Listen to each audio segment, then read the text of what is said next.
Hi there, my name's Gloria Taylor. This is my Better Me, Better World project, supporting the unhoused community. This semester-long project stemmed from the community's pushback in Davis and Weber counties about having code blue facilities. These facilities were designed to house the homeless in the winter when temperatures reach below 18 degrees Fahrenheit. The biggest concern is that it would bring violence, drugs, and theft into the community. And it was then that I realized there were biases against the unhoused population on a big scale. And that fueled me to work with the Lantern House, Ogden, Utah's largest homeless shelter, in addition to my physical development. So today I'll be talking about the goals I set before taking action. We'll look at the challenges I encountered and how I overcame them.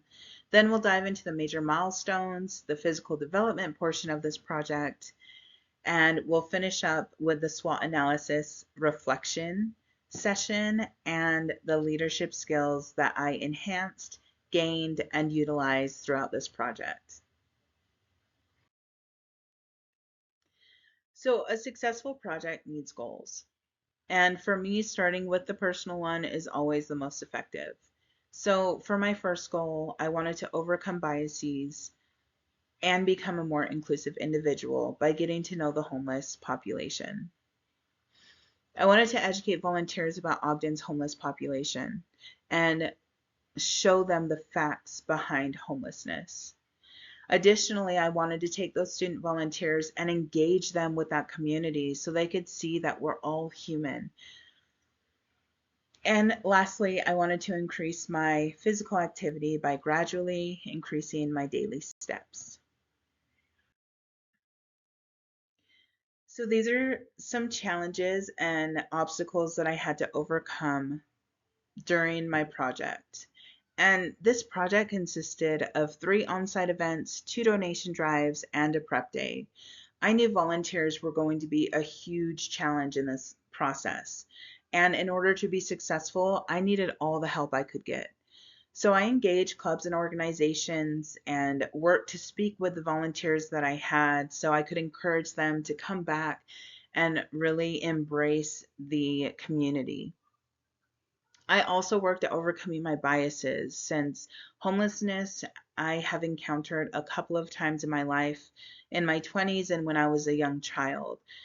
So it brought up a lot of emotion, but by staying present and being intentional of my actions while I was doing these activities, as well as having a reflection at the end of the day so I could work through the emotions I felt, was really beneficial in overcoming that obstacle.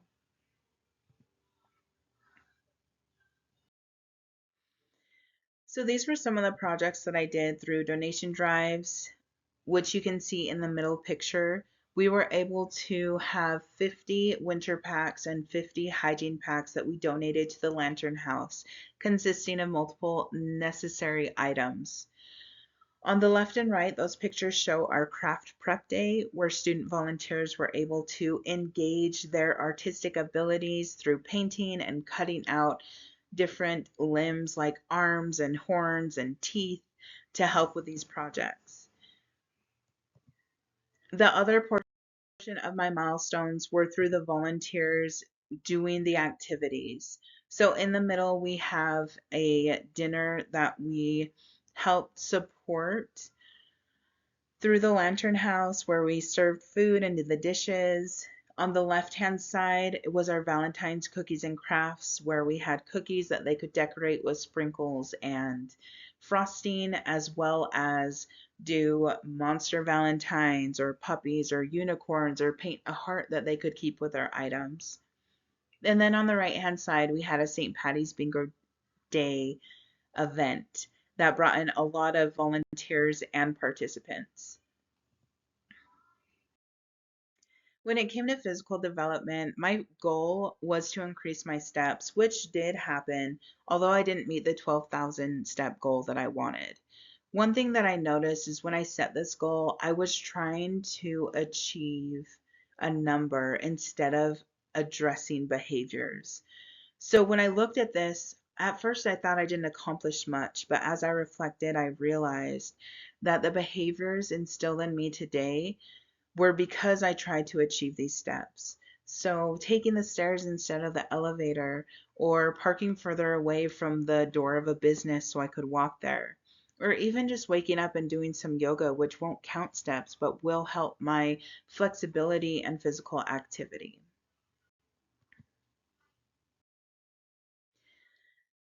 I also chose to do the SWOT analysis for the reflection. So I'll touch base briefly on these, but the SWOT analysis goes through the strengths, weaknesses, opportunities, and threats. So things that were out of your control. When it comes to strengths, for the Valentine's cookies and craft event, I conducted a survey to get feedback from participants. We had about 30.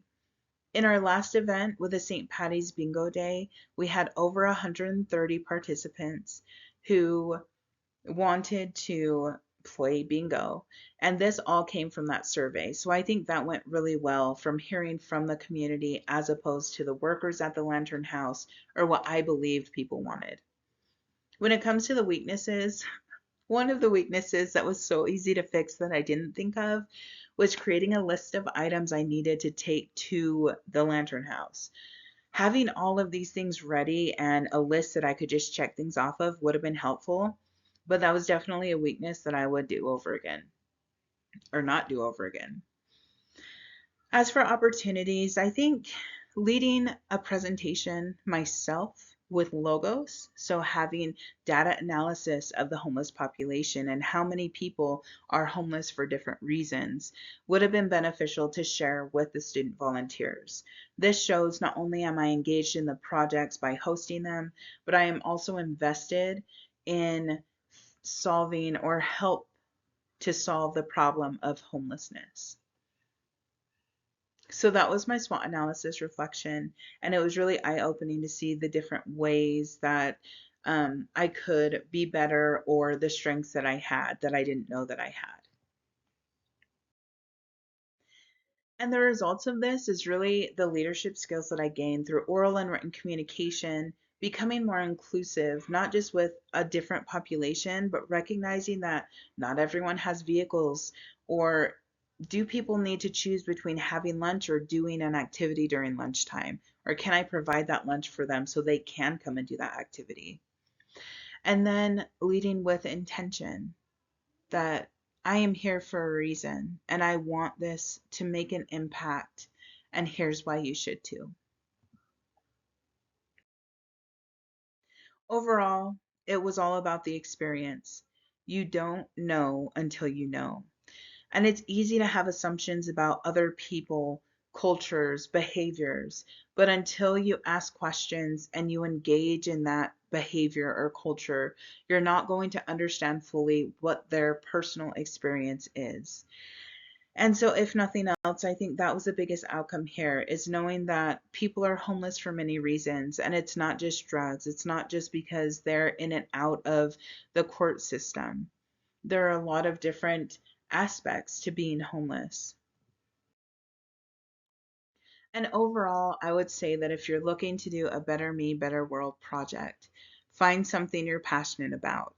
Don't just fill out the boxes because you want to get the certificate or the grade. Do something meaningful. Do something that excites you and enlightens you, and do something that challenges you to be a better leader overall. Thank you for your time.